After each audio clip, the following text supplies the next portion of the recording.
বিধানসভাৰ মজিয়াত দেৰগাঁও সমষ্টিৰ বিধায়ক ভৱেন্দ্ৰনাথ ভৰালীয়ে এটা কথা উল্লেখ কৰিছিল যে তেখেতে পূৰ্বৰ দেৰগাঁও সমষ্টিত ইমানেই উন্নয়ন কৰিলে যে ২৬ কিলোমিটাৰ পথ এতিয়া যোৰহাটবাসী ৰাইজে ৮ মিনিটত অতিক্ৰম কৰিব পাৰে। মই বৰ্তমান সেই বিশেষ পথটোত উপস্থিত আছো আৰু আজি ND24 দৰ্শকসকলক দেখুৱাম বিধায়কগৰাকীয়ে বিধানসভাৰ মজিয়াত উল্লেখ কৰা সেই বিশেষ পথটো। মোৰ সহযোগে দেখুৱাইছে এইটোৱেই মালোৱালী সংযোগী মূল পথ। কেইবাখনো গাঁৱৰ ৰাইজে এই পথেদিয়ে যাতায়াত কৰিবলগীয়া হয়, কিন্তু অতি পৰিতাপৰ বিষয়ে ৰ'দ দিলে যদি এই পথটোত ধূলিৰ ধুমুহা বলে, বৰষুণ দিলেই এনেদৰে একাঠু পৰ্যন্ত পানী হয় দ গাঁতত।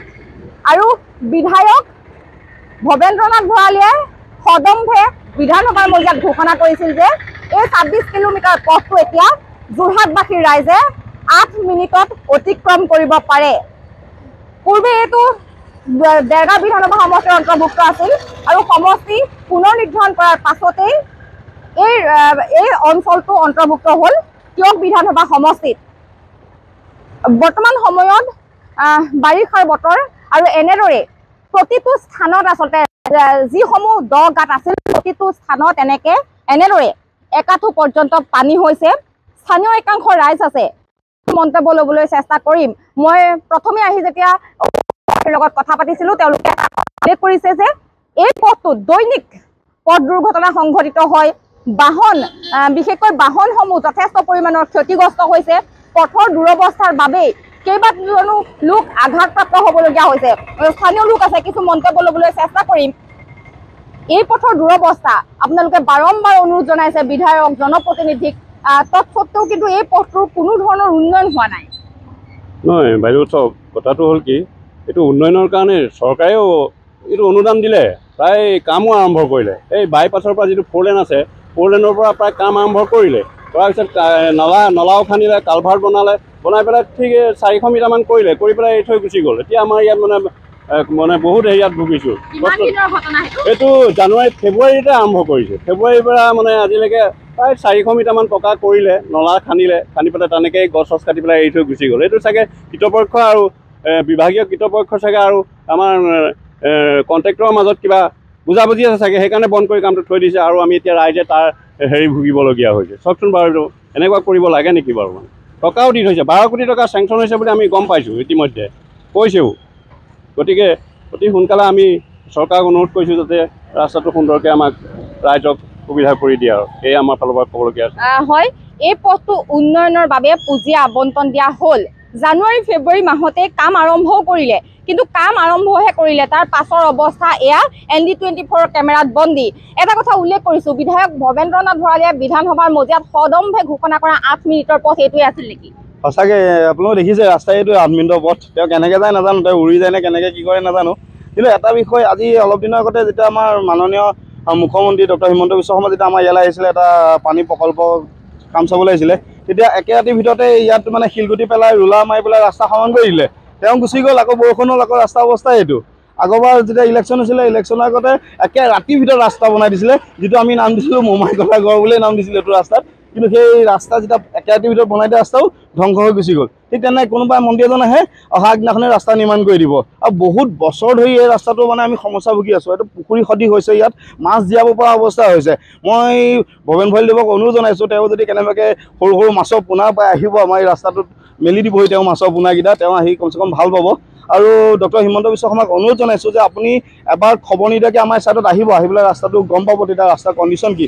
আপুনি যেতিয়া আহিছিলে ইয়াত কিবা এটা মানে আঁচনি হেৰিয়ত আহিছিলে আপুনি, তেতিয়া আপুনি অহা আগতে ৰাস্তা পকা কৰি দিলে, কিন্তু আপুনি গুচি গ'ল, ৰাস্তাৰ অৱস্থা এয়া। আৰু ৰ'দ দিলে ধূলি পকৰত মানুহ যাব নোৱাৰে, আৰু বহুতৰ বেমাৰ প্ৰব্লেম আৰু ডেইলি এক্সিডেণ্ট ইয়াত। সেয়াই।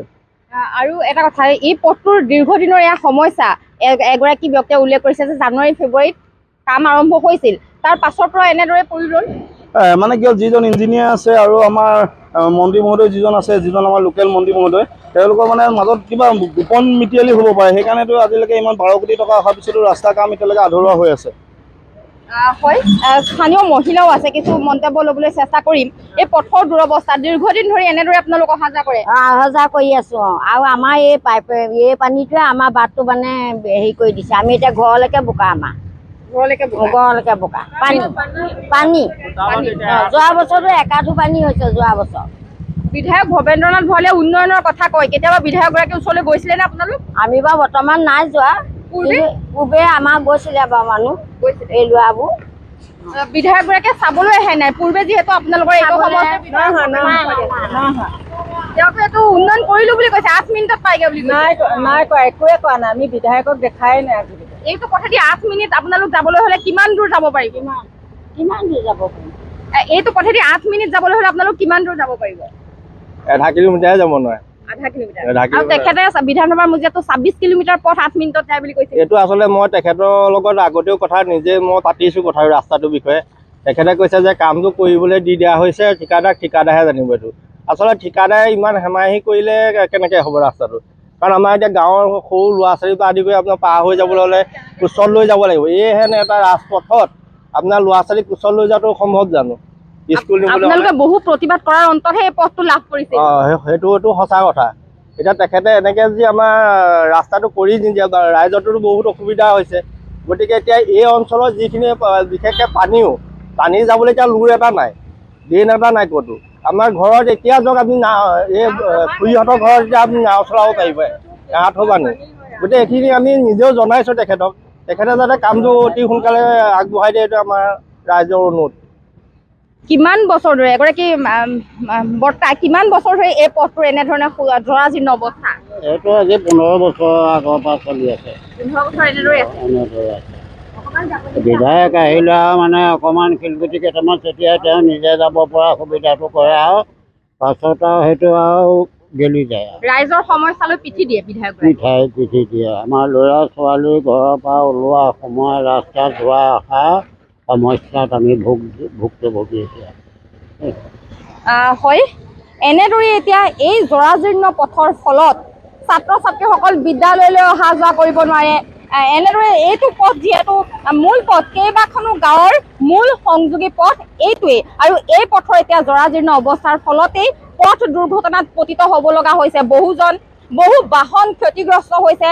তাৰ পাছতো কিন্তু বিধায়ক যিগৰাকী পূৰ্বৰ বিধায়ক আছিল ভৱেন্দ্ৰনাথ ভঁৰালী তেখেতে কিন্তু কোনো ধৰণৰ এই কথালৈ কোনো ধৰণে তেওঁ গুৰুত্ব আৰোপ কৰা নাই স্থানীয় ৰাইজে এটা কথা উল্লেখ কৰিছে যে বিধায়কগৰাকীৰ কাষলৈ তেওঁলোক যায় তেওঁলোকে বিধায়কগৰাকীয়ে এটা কথা উল্লেখ কৰে যে ঠিকাদাৰক কামৰ আবণ্টন দিয়া হৈছে কিন্তু ঠিকাদাৰে এই ক্ষেত্ৰত কি কৰি আছে সেয়া এতিয়া ৰাইজৰ প্ৰশ্ন এনেদৰে সম্পূৰ্ণ যদি পথটো চাবলৈ যোৱা হয় এই পথৰ মাজে মাজে এনেদৰে গাঁত সৃষ্টি হৈছে য'ত একাঠু পৰ্যন্ত পানী আৰু বিধানসভাৰ মজিয়াত সদম্ভে বিধায়ক ভৱেন্দ্ৰনাথ ভঁৰালীয়ে ঘোষণা কৰিছিল যে এই পথটো এতিয়া ৰাইজৰ বাবে খুব সুন্দৰকৈ আচলতে নিৰ্মাণ কৰা হ'ল 26 কিলোমিটাৰ পথ 8 মিনিটত এতিয়া যোৰহাটবাসী ৰাইজে যাব পাৰে এয়া আছিল বিধায়ক ভৱেন্দ্ৰনাথ ভঁৰালীৰ বিধানসভাৰ মজিয়াত তেওঁ সদম্ভে ঘোষণা কৰা কথা আৰু এতিয়া ND24 দৰ্শকসকলক আমি দেখুৱালো কেনেধৰণে আচলতে এই পথটোৱে ৰাইজে যাতায়াত কৰে পথৰ মাজে মাজে এনেদৰে গাঁত সৃষ্টি হৈছে য'ত একাঠু পৰ্যন্ত পানী পূৰ্বে এইটো আছিল দেৰগাঁও বিধানসভা সমষ্টিৰ অন্তৰ্গত আৰু বৰ্তমান সমষ্টি পুনৰ নিৰ্ধাৰণৰ পাছত কিয়ক বিধানসভা সমষ্টিত অন্তৰ্ভুক্ত হৈছে এইটো অঞ্চল আৰু ৰাইজে বিভিন্ন সমস্যাৰ সন্মুখীন হৈছে বাৰম্বাৰ অভিযোগ দাখিল কৰিছে তাৰ পাছতো কিন্তু পথৰ কাম আবণ্টন লাভ কৰাৰ পাছতো ঠিকাদাৰৰ হেমাহিৰ বাবে এতিয়া জিয়াটো ভুগিছে বৃহত্তৰ অঞ্চলটোৰ ৰাইজে